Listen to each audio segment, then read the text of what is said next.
Morning. Good morning, Father. Good morning, all. Good to have you all with us. Thanks for being part of Radio Maria Ireland, and thanks for sharing a little phone call a while ago. Some wondering why we weren't on the air already. Somebody anticipating Chatechesis ahead of time. So good. Thank you for your eagerness and your enthusiasm for our lovely programming here. Some nice feedback and just a few questions and things coming into us after yesterday's conversation. But if anybody wants to get in touch with us, Róisín, she's prepared today. She's done her homework. You can phone it 089 467 2000. Very good. Or you can phone us at 014 123456. Or then you can email at info@radiomaria.ie. And then again, you can write to Radio Maria Ireland, Unit 8, Ballymount, Ballymount Road. Am I right? St. Anthony's Business Park. Sorry, St. Anthony. St. Anthony's Business Park, Ballymount Road. Very good. Dublin? 22. Fido, 22. So yes, Unit 8, I suppose there'll be a lot of Unit 8s around. Maybe there's Ballymount is just one sprawling industrial estate. Yes. It used to be houses and bungalows and cottages around here. It was just part of the countryside, Father, when I moved up in it. It's unbelievable the amount of businesses that have moved, enormous businesses, you know. Between Harley Davidson motorbikes and music shops and car sales showrooms and couriers and recycling facilities and yes, it's amazing. every whole thing going on here in Ballymount. Yeah. And a radio station. Yes, I suppose we did come in, didn't we? We did. And there's actually a TV station, of course, as well, down the road. Oh, that there is.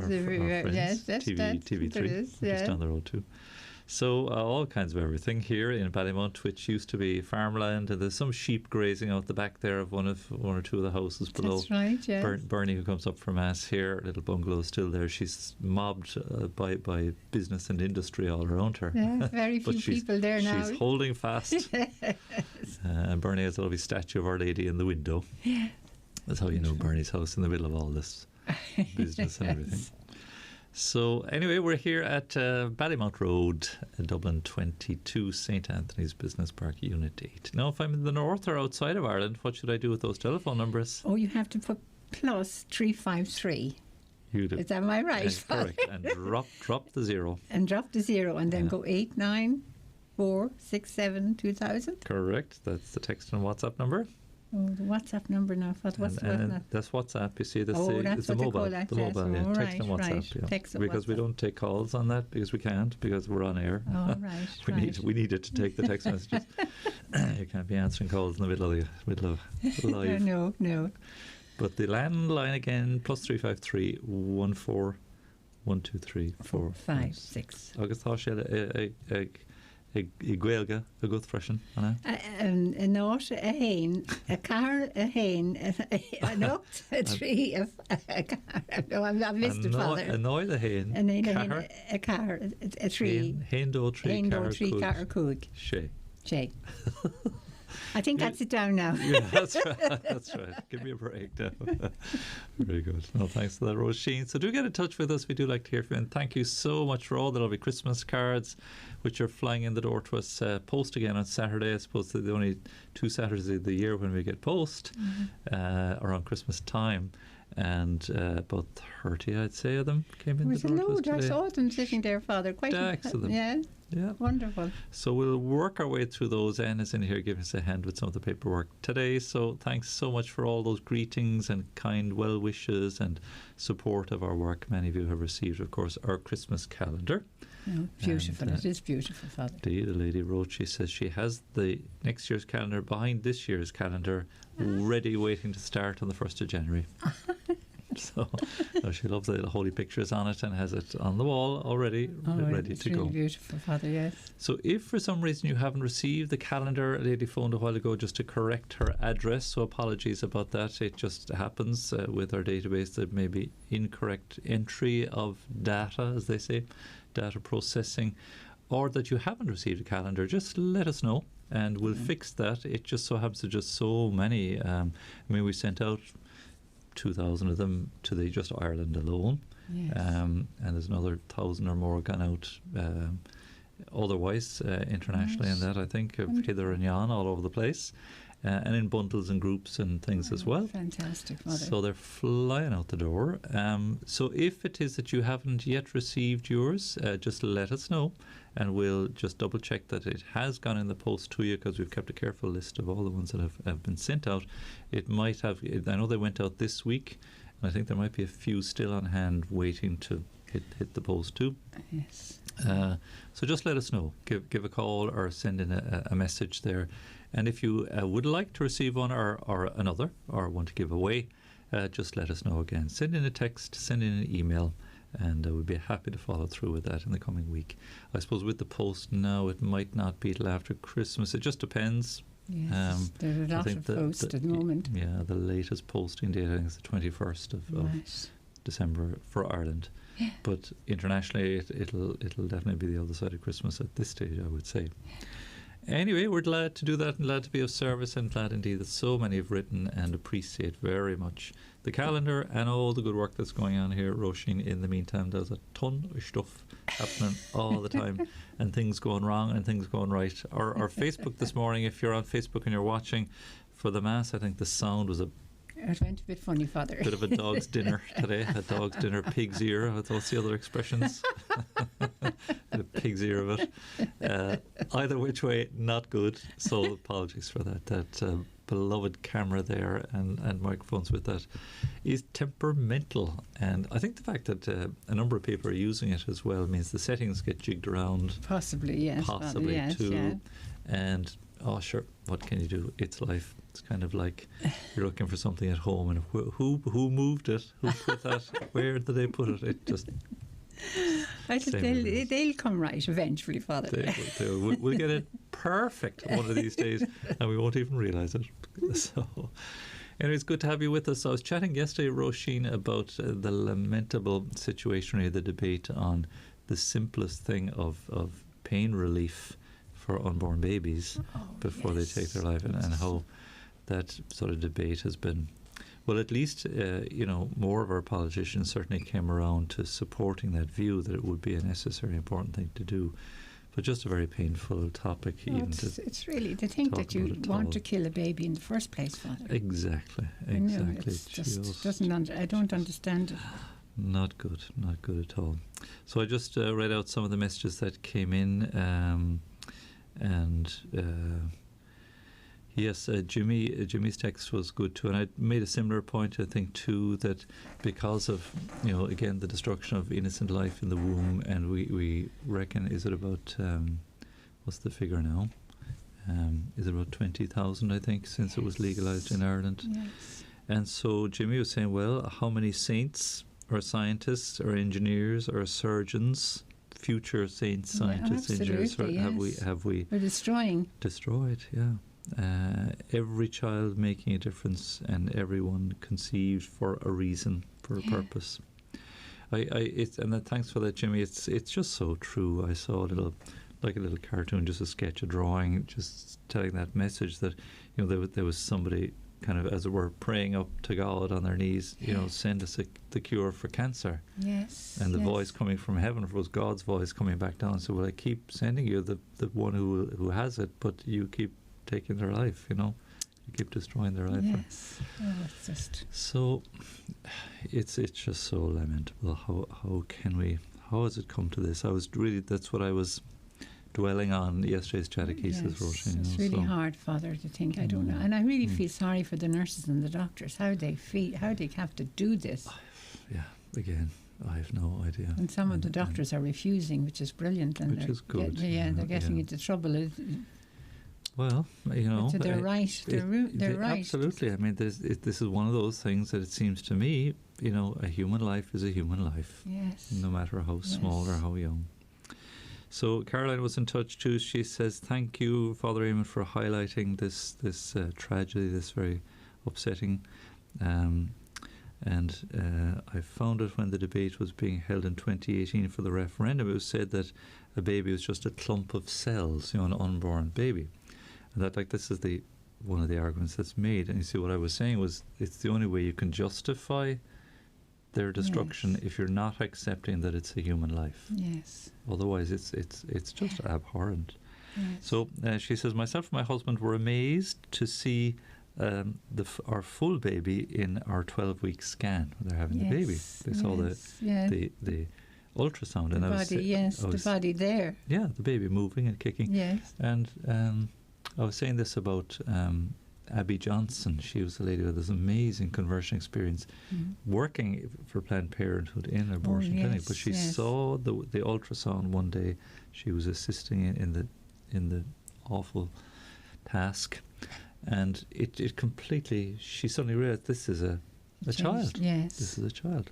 So Caroline's saying the same. She said, not only that, as the doctor even said to us, you got a wave, and not just a wave when both myself and David, not just a wave, when both myself and David left the room, we were astonished, but we both said to one another that she waved exactly the same way my father waves. And this was at 12 weeks. So whatever gesture or movement of the hand. Down through the generations, Father, it's coming. So 2.5 years later, our daughter Grace has inherited many mannerisms of my father. And I tell everyone I meet this when this subject comes up. And sadly, people still deny it. We'll keep praying. Yes. Thank you for that, Caroline and David. Indeed, baby Grace, beautiful baby girl now. Yes. And that moment, when they see the scan of the baby for the first time, it's transformative. It really is. It's new human life. So again, and this is our hope and our prayer and our task, I would say, to witness to life. And Jesus born, as a baby in the womb. Yes. Our Lady visiting Elizabeth with a child in the womb. Yes. And the children, John the Baptist leaping for joy. Yes. Again, you're sort of, and is it just a lovely pro-life moment or a lovely life-giving moment, and Christmas Day and the baby in the crib? Yes, and Christmas means so much to so many people. They just think about it. Would they have aborted Jesus when he was at his time? Well, you had mentioned this too, the Feast of the Holy Innocents. That when they slaughtered all those young babies because Herod didn't want his kingship to be usurped. He just was jealous. He killed all children that was born around that time. Dreadful. Yes. Absolutely dreadful. Yeah. Man's inhumanity to man knows no bounds, Father. That's right. And if it was in Christ's day, it's our day too. Yes. And if there is the challenge, then the challenge is the very same now for us. It's the very same. So Maria was in. Oh, sorry, no, not. I beg your pardon. Dennis was in touch. Great listening. You were saying yesterday, every society should be judged on how they look after the very old and the very young. There is no younger or more vulnerable than the baby in the womb. And thank God in our time that 2 mothers rejected this suggestion of abortion, giving birth to St. John Paul II. So there you are. And sorry, John Paul II and Andrea Bocelli. Oh, the singer. So, wonderful. Yeah, that he tells that story himself, that his mother was going to end his life in the womb. But listen, and it's true, thanks Dennis, it's true indeed of everyone who blesses the world with their gifts. Absolutely. You can be a famous St. John Paul, you can be a famous Andrea Bocelli, but everyone adds and brings the beauty and mystery of God's life-giving love to being in their personhood.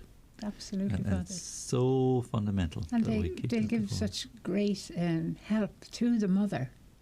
When the child grows up, the mother will be looked after, and they're not realise you're really destroying somebody who might just be there to help you. Exactly.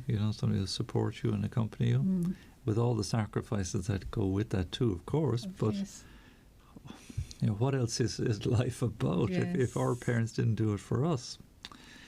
Anyway, he was wishing Pope Francis a happy birthday. Was it Pope Francis' birthday? It was his birthday. I saw that up on EWTN the other day there, Father, yes. Okay. I think it was 86. 86? I think he was now. No way. Yeah. 86. Yes. And still Pope and still going strong. Yes. Where would you be going?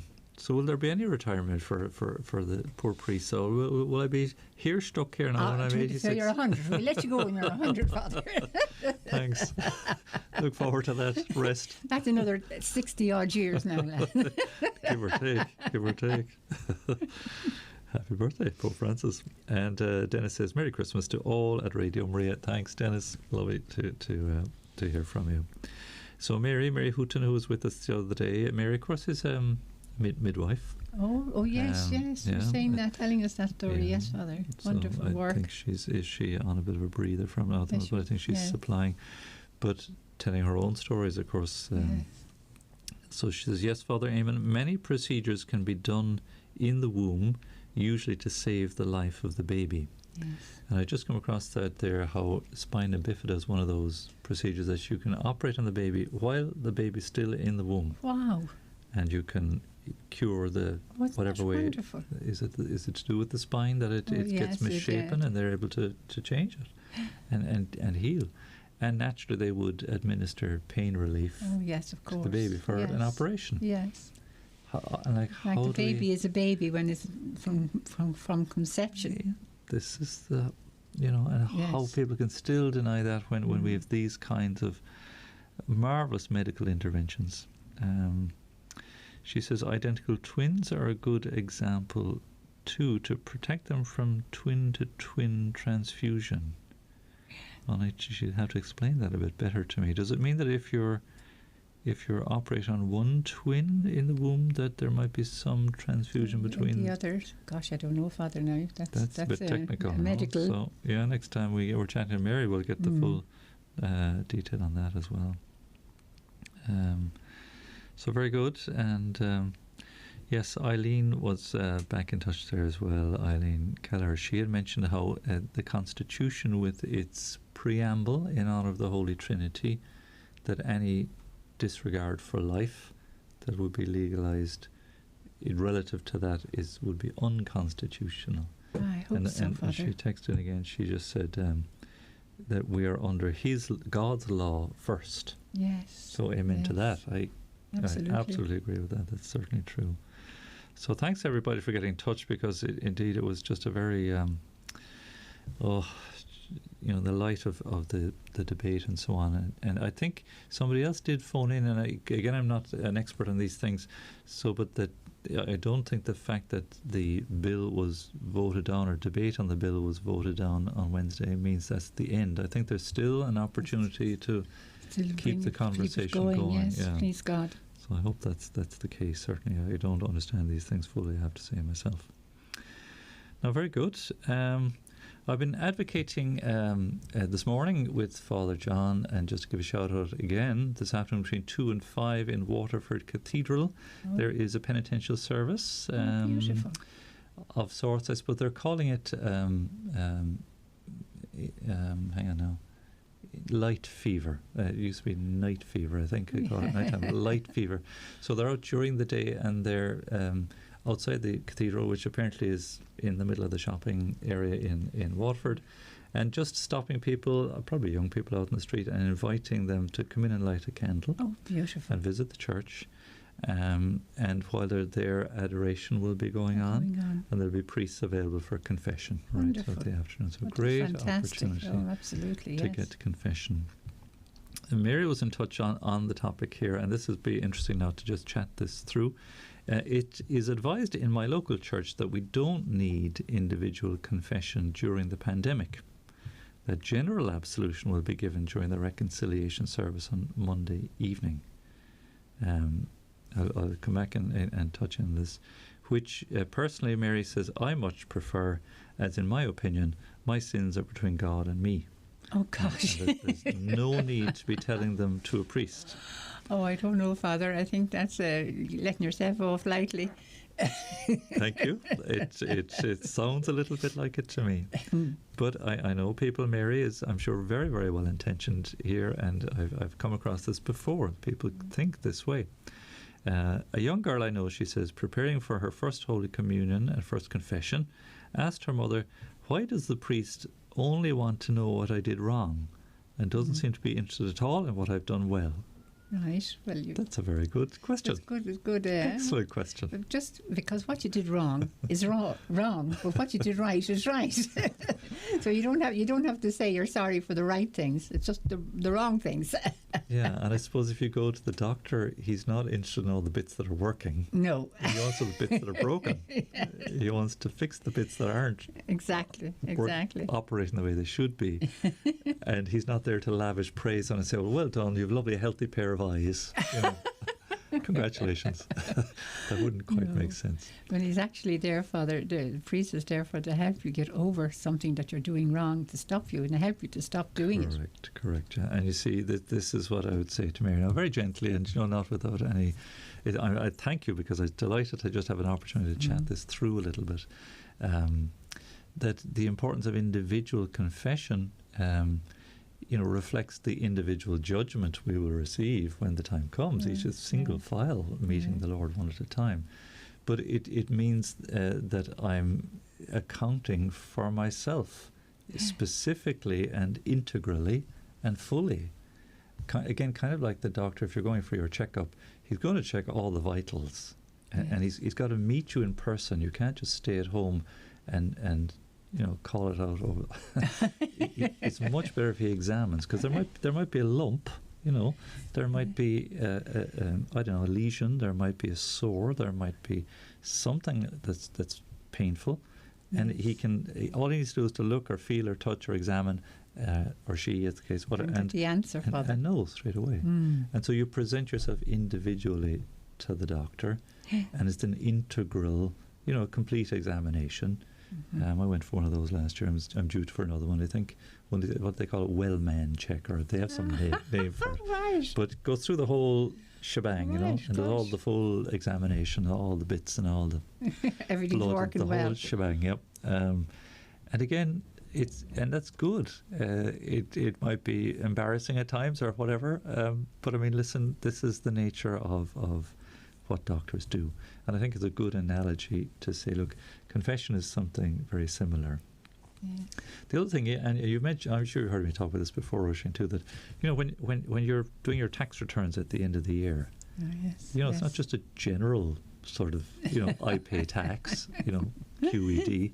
No, it's a breakdown of all your income and all your expenditure, and it's individual, and it's presented in full and complete, and it's expectedly legally to be correct and above board and accounted for if you have an accountant, if you're self-employed. It's broken down in detail, and you walk away and you pay your tax, whatever you have to pay. You might like it, nobody likes paying tax, but it's a full reckoning of what's due. Yes.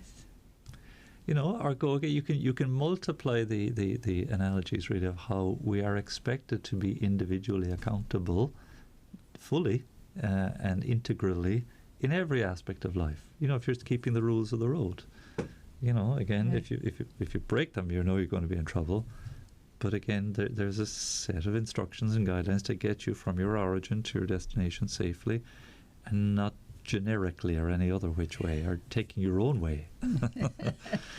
It's true. Like, just think it through. Examinations. Your leaving cert. You're examined on what you're expected to know, and it's your written paper that you hand in. It's not anybody else's. No. And again, it's not a general overview of things. It's individual, specific knowledge and specific subjects, and so pick your any other way. And there are no kind of shortcuts like that. And the thing let me explain about general absolution. General absolution is for situations that demand, where it's not possible to make an individual and integral confession. Right. So I'm on the plane, and the plane, engine 1 dies, engine 2 dies, down. engine 3 dies, and then finally engine 4 goes, and we're hitting for the ground. In whatever time is available, a priest can give general absolution, even if everybody on the plane doesn't get to hear it necessarily, but can, invite whoever's nearest to make an act of contrition, if it's possible, in the screaming and the panic, and make an absolution. And if people can make a little act of sorrow, Jesus, I'm sorry, that would be enough. Yes. Wonderful. That's general absolution. However, if the plane lands on the water and you survive, you still got to go to confession, because you have the opportunity presented to you there again. So general absolution is for extreme cases where there is a definite emergency situation. It came up early on in the case of the pandemic and so on. Is it something that priests should be doing? And no was the answer. It wasn't granted. It wasn't deemed to be a situation that demanded such... because there is the possibility to get to individual confession still. I mean, it's on in Waterford today in the afternoon. I'm sure it's on in many churches around the country. That's wonderful. And, I mean, I've been to confession umpteen times right through the pandemic, and it's always been sort of safe distance and a mask and all those things, and a screen, and not a bother. I didn't contract anything from anybody, but I got God's mercy. And in fact, it's lovely when priests come into the studio here, we kind of grab each other. There's 2 priests even this week, that came for confession here, and I just because I was tight up, I couldn't get confession myself. But anyway, I'll get it next week. But it's just marvelous to get the opportunity to come regularly and be healed and in person. And the other lovely thing about individual confession means that you're connecting directly with the priest who represents Christ, and you're hearing his words of absolution to you personally. Beautiful. Like all the people in the scriptures who came to him for healing. Yes. Has no one condemned you? Neither do I condemn you. Go and sin no more. We yearn for that assurance of healing. Beautiful, Father, Why would we not want that? And then the other lovely thing about the individual integral confession, my favourite analogy, Róisín, is the garden. If you want to have nice flowers and you want to have a beautiful garden, you got to get on your knees. You got to get in. Work. Yep. You got to dig the weeds. No one's going to dig the garden for you. You can spray weed killer all over if you want to, but you won't have the beautiful flowers that are demanded. Confession is about growing in virtue. So that little girl who's going for her first communion, what maybe the direction the priest should have helped her, and which I always like to help souls, is look, we dug out the weeds, now we plant lovely flowers of virtue. So we dig out the anger, the pride, the envy, the greed, the lust, the gluttony, the laziness, the 7 deadly sins. Yes. And instead we plant flowers of humility, the opposite of pride, chastity, self-control, the opposite of lust, patience, the opposite of anger, generosity, I suppose, the opposite of greed or gluttony, I suppose moderation would be the opposite of gluttony, and so on. Wonderful. Diligence, so you're trying to grow all these beautiful flowers instead. So there's the individual, your individual garden demands individual attention. It does, and everybody has a different way of dealing with things, Father. So, I mean, you to talk to a priest and tell him what's on your mind, tell him what you've done and how you're sorry. It's fantastic. I mean, going to confession is wonderful. And indeed, the value of a little bit of counsel or spiritual direction or advice. Yes. That if you tell them straight to God, like you say, it's a bit of a sort of... It's really not doing ourselves or do you know the way, again, like in terms of health, that we mind ourselves individually, Yes. You get your hair done, I don't know, you again, you get a doctor, you feed yourself, you sleep, you keep yourself warm. Again, there's no shortcut to these things. There's no bypassing it. No. And it's also the mind, Father. If your mind is at peace with God, life is much happier. So there's our little answer to that, and thank you very much again for sending in that text, Mary, because it's very, very important that we try to understand these things as well as we can. That it is good, it's healthy, it brings great blessings, individual confession. And it's really about that journey, as that little girl's right in a way. The priest, I don't care what you did wrong, actually, to be honest, as a priest. I couldn't give two hoots what your sins are. Doesn't bother me in the least. I have them forgotten the minute you walk out the door. I'm far more interested, like the doctor, in getting you well again and putting you on the path of cultivating that beautiful garden, and on the path of virtue, and the path of health and happiness and peace and growth. Absolutely. So that girl is quite right. but to see it in the light of this is the reason why I confess my sins. You know? True, Father. So I hope that helps a little bit, and thanks indeed for sharing that with us as well. So well done. We might come back to a few other texts that have come into us here. Thanks. Keep texting us again. The number, if anybody wants to text Róisín? Well, it's 089 467 2000, and then it's info@radiomaria.ie. Correct. And if you want to give a call, you can phone us at 014123456. very good. You have it there now. One. Now a little piece of music that Tara had lined up for me the other day, and Eva very kindly reminded me, and we're going to play this for you. It's it would, I'm sure it would. I didn't get to watch it yet, but I'm sure it would have been sung at the Maynooth Carol Advent Carol service on Wednesday night, because every year I think the chamber choir used to sing it as when we were participating in singing ourselves. It's called Jesus Christ the Apple Tree, and it's by Elizabeth Poston, but this is sung by St. John's College, Cambridge, conducted by George Guest. And if you listen to the words carefully, you'll hear the kind of connection between the Lord and the apple tree. So thanks, Eva.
Hi, join me, Ruth, every Wednesday at 1:30 p.m. on Join the Team, where we will speak to one of our volunteers about the wonderful work they are doing to help share the gift of Radio Maria Ireland across the country. Tune in to find out how you too can help in our mission to go out to the whole world and proclaim the good news.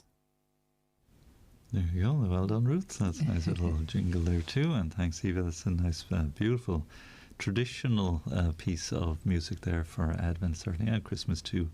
Jesus Christ, the apple tree. And just reflecting, I suppose, what we were chatting about, Róisín, in confession, the idea of bearing fruit. And, you know, a garden with beautiful flowers. Yes. Again, we want our lives to bear fruit. Absolutely, and again, Father. like the little girl coming to confession, the very same, that coming to confession helps us to bear more fruit in the way of, again, charity. And Peace of mind patience. too, Father, you know. Yeah, I speak about the 5 gifts. You have it there, the 5 Yes. gifts and fruits of confession. So peace, Yes. healing, light. So we see ourselves in the light of God's love and light as to how we're to grow in that love. Peace, healing, light, strength to actually Yes. do it. Confession actually Yes. does kind of renew our energy to Yes, keep going. To realise what you're doing wrong and to stop doing it. Correct, yeah, and to have the strength to resist temptation a little bit Yes, better. yes. And to get over our faults and so on. And growth. Oh, yes. It's so I look at it in a very positive sense of being a growth That's sacrament. a beautiful way, Father, to describe it. Wonderful. So that's my kind of talk on confession that gets repeated here regularly. Wonderful. There's a podcast if you want to listen back to it as well. But a very good topic as well, of course, for today and the time that's in it. But Christ it is whom we come to, the apple tree, you know, that he is the one from whom we draw sustenance. And when I'm weary with my former toil, here I will sit and rest a while. So under the shadow I will be of Jesus Christ, the apple tree. Just a nice little image, Yes, you know. lovely. So it's beautiful, a lovely piece of music indeed. So thanks to Tara for choosing that indeed, a classic as it is. A couple few more texts here, and thank you very much, because this is such an important conversation, I suppose, to have as well. But Liam was just wondering about St. John Paul II and Andrea Bocelli. Were they going to be aborted? Well, I know Andrea Bocelli, you can find that online. He does tell that story himself. Yes. I'm not 100% sure about St. John Paul II, whether his mother maybe back in Poland back in the day, I mean, it would have been... Things were bad.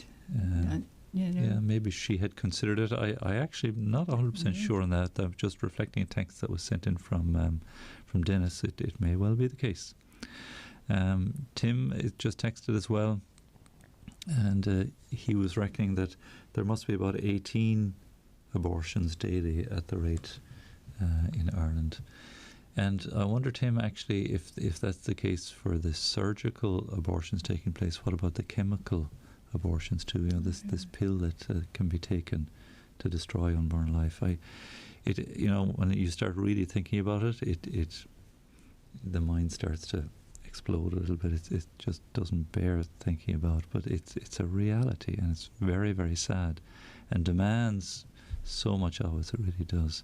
So Tim was saying, you know, imagine the uproar and the upset if this loss of life, 18 lives every day, was lost by road deaths. Oh, yes. You know, or by some other, I don't know, poison in the water, I don't know. Yes. There would be immediate action. There would be extreme measures to correct it. Absolutely, And Father. you're right on, Tim, there. It's absolutely true. Why? Which is why, again, yesterday my gentle point was, look, we can't afford to do nothing or be passive about the whole process. Support it whatever way, certainly in your prayers. And a listener sent in a very moving text here as well, known, obviously not including your name at all, and fully understandable. She said, I've listened to your programme, your chat conversation, feeling passionately about the subject. I've sadly watched my niece self-destruct after having had an abortion. I think it was about 12 years ago. She was going to university at the time, and she never completed her course, and started and never completed another few degree courses after that. You know, just trying to cope with what she'd done. Maybe so. She said that at the time, the abortionist told her it was just a clump of cells, Again, that was what Caroline was referring to, and we know, and any mother surely knows instinctively that simply cannot be the case. And when I asked her to if she would speak to a priest in confession, she said she doesn't have any need to do that, that she has no guilt around the matter. Yet she is finding herself addicted to alcohol and going from one dead end or near enough dead end job to another, and one disastrous relationship after another. Oh, God love her. It's such a common, sadly, such a common story. Women who are really hurt. This is where Rachel's Vineyard is doing tremendous ministry to help women contend and deal with these things and provide support after abortion for mercy and help and support. Her mother is so heartbroken she can't bear to be around her, and it's very heartbreaking to watch. She's a stunning looking girl that was given everything from a good home and great hard-working parents, but this has gone on for over 12 years, so please pray for her and the family. Most certainly. And if the number is as high as is said, she's one of many poor souls, deeply wounded and in need of great mercy. And really this is part of our task as well, if we are pro-life, to be there for those who've been so wounded and so hurt by this, and to help them come to mercy. And again, this is where, as part of that journey, individual confession, we were talking about earlier, will be so important, so helpful, to be able to tell the story. Gosh. So it's very, very... oh gosh, it is a great wound. I mean, when Pope Francis spoke about a field hospital, and very really graphically wounded people, this is exactly what we're seeing. So whatever we can do, and it's not an easy task by any means, but this poor young girl and her family and so many others, God between us and all harm. So the need for prayer, and as I say, the need for some form of activism. I don't say kind of the angry type, I say the gentle, supportive type. For young girls who become pregnant, and let them know that it's all right. There is help there for them. For sure, yeah. So it's pertinent and relevant in the season that we're in, certainly, as we welcome Christ and as a baby in all his vulnerable humanity. Extraordinary, really. So we'll return again to that and other topics too. And listen, thanks very much to everybody who did share with us, because it is deeply concerning and something really to bring to prayer all the while. Yes. It's 12 o'clock now, so thank you, Róisín. Oh, thank you, Father. And the wonderful. Time flies past. Flies, you're doing great work there, Father. There won't be any Chatechesis next Saturday now. Oh gosh, that's terrible. Why I have not? a day off. We'll give you Christmas Day off. Christmas Day. Because you've been so good all year. So we'll obviously have masses on Christmas Day for the holy day. That's yes. So very good. Getting invited everywhere, Father, for Christmas. Oh, how bad is that? How about get out your social calendar? Not to worry, that's good too. Great, we'll take our leave. Thanks to Eamonn now looking after us on the mixing desk. We'll just pause for our Angelus and our midday prayer.